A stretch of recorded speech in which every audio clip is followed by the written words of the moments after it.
More people in New Mexico per capita die from alcohol-related causes than in any other state in the nation. Many things contribute to this epidemic, including availability of alcohol in our state. Research shows if there are more places that serve or sell alcohol, there are more problems with alcohol. Alcohol outlet density is a life-or-death issue for New Mexicans. We can't ignore it. Alcohol outlet density is the concentration of retail alcohol outlets in a given geographic area. It includes bars, restaurants, liquor and package stores, and many grocery stores. New Mexico has a law that sets a quota for the number of alcohol outlets to no more than one outlet for every 2,000 people. This quota is in danger. Many communities in New Mexico are already way over the quota. Some are as high as 300 or 400% over the quota. Recently, youth from 6 New Mexico communities, all of which are over the alcohol outlet quota, came together to learn more about this issue. Youth from Espanola, Taos, Los Lunas, Gallup, Carlsbad, and Santa Fe mapped their communities, highlighting how an abundance of alcohol outlets are impacting their lives. Afterward, they went back to their own communities to conduct interviews for a joint project to address this issue. This video is the culmination of those efforts. This video shines a light on alcohol outlet density in New Mexico. There are many places that sell alcohol in our community. What effect does this have on youth? Shows police reports show where there's a lot of alcohol outlets where you can buy alcohol. There's a lot more calls for sexual assaults, drunk driving, vandalism, fighting, graffiti, public nuisance. When there's so many places to get alcohol, it increases crime and things that people don't like about where they live. With such a problem with drunken driving and alcoholism in this community, it seems to generate an atmosphere of acceptance. That this is not only an accepted way of life, but it promotes the idea that it's a favored way of life. Well, the more liquor licenses that we have here in Gallup, the more available alcohol is to those in the community, and the more chances those people have of getting intoxicated. And the more likely our cultural values are to be neglected, and our families are more likely to come apart, and the more negative impact it has on our economy, within our families and our communities. The more stores there are, the more availability there is for alcohol. And so you have the youth being impacted by having more access to it, and also more advertisement, so that affects the younger generations, and as they're getting older, they're influenced into buying or purchasing alcoholic beverages. I think it tempts the teenagers to go to the alcohol outlets more often than hanging out at the park, since we don't have as many in our community. I think it has a detrimental effect on youth.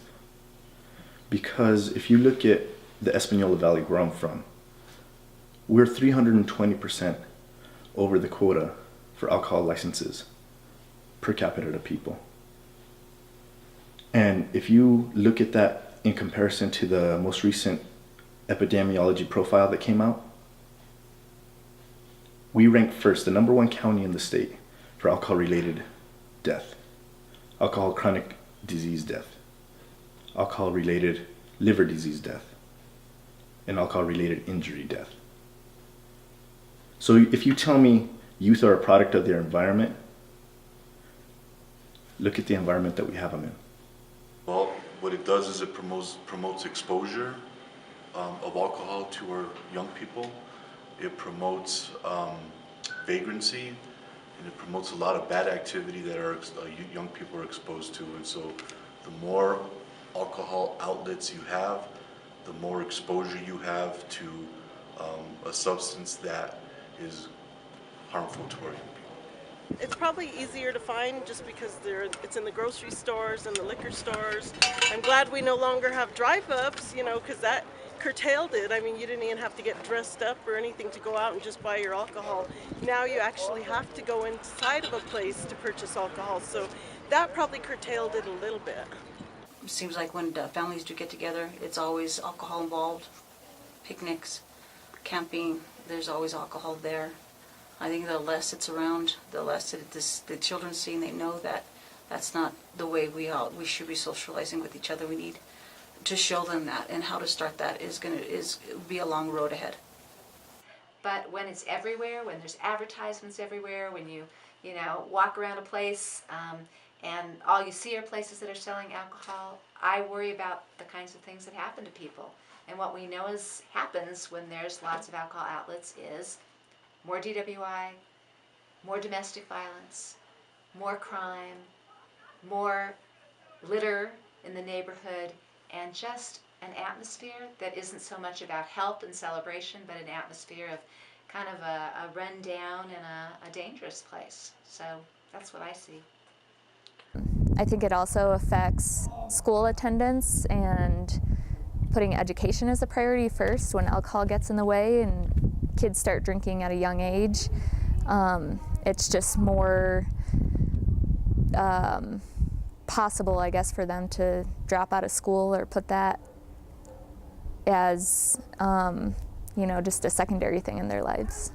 I think students are more likely to go and steal the alcohol, maybe because they're closer to it, and I don't think that's really good for the community. I'm still stunned that at a place like a gas station, where pretty much the only place you get to that gas station is in a car, that there are many bottles of 80 proof alcohol right by the cash register. That still boggles my mind. They want to be cool, so they see the commercials on TV, which started, of all the cool, beautiful people having lots of fun drinking alcohol. And they can associate, even if they can't read yet, they can associate the colors and the emblems or the symbols from marketing from TV, and they can see it on the store. Maybe if they're standing in line with their parents or in a magazine or down the aisles, and they say, hey, I want to be beautiful like that gal that I saw on the commercial, and look, here it is. And the effects of that are the kids want to be that popular person or that beautiful person, and that leads kids to curiosity. So our immediate effects here in elementary schools, that it piques the kids' curiosity, and it's very accessible. What should be done to address alcohol outlet density in our community? Well, thankfully there are things that we can do, and I think a huge thing that needs to be done and is being done is to educate people that in fact the landscape matters, the built environment matters. What's there makes a difference. I think our community here in Taos, there's a high demand for alcohol. There's a lot of addiction. Addiction is rampant in our community, and it's probably more reactive than proactive. There's a lot of nonprofits or treatment centers reacting to the use of alcohol, but not a whole lot of proaction going on to prevent it in the first place. Well, one of the things that we need to do is abide by the state law that only allows a certain number of alcohol outlets or a number of alcohol licenses within each city that's based on per capita by your city population. The other thing that we can do that we've done out in the south side is establish alcohol density laws, so that you can't have alcohol outlet establishments right next to each other. You have to have them within a certain distance away from each other. I would say decrease the amount of alcohol outlets there are out there, or maybe even replace them with more other innovative ways we could think of to bring revenue to the state. I mean, alcohol shouldn't be the only way we can bring revenue to the state, because it damages our community. Let's think of other ways or more creative ideas to replace those alcohol outlets, and that way you're bringing both revenue into the state and you're keeping a healthy community as well. We are the voice of the voiceless, and we want the policymakers to have the strength and courage to not allow any more liquor licenses in Gallup. We need to look at our local data, utilize that data to educate our elected officials. We can also implement strategies such as the reduction of alcohol license transfers within our community and coming from the outside. And then we need to look at areas in our community that are sensitive and apply restrictions within those areas to the alcohol outlets so that they're not damaging the health of our community. But we can do it in a good way that we can grow as a community healthy and see the taxes generated to do good programs.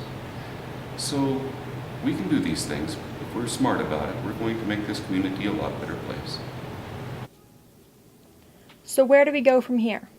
Firstly, let's not allow more alcohol outlets in places that are already over quota, and let's make sure they are not too close together. Second, let's expand the buffer zone that future alcohol outlets maintain from schools and churches from 300 feet to at least 500 feet. Third, let's keep our current hours for alcohol sales so Sunday mornings and late nights are protected. Finally, we know the hot spots in our communities where alcohol is creating the biggest problems. Let's use zoning and other policies to help our communities take responsibility for their future. The community has spoken. Alcohol outlet density matters to our health and safety. Most of our communities already have enough places for adults to buy alcohol. Long-term economic growth depends on keeping our communities safe and healthy. New Mexico can choose to control our alcohol outlet density and our destiny. Our future depends on it.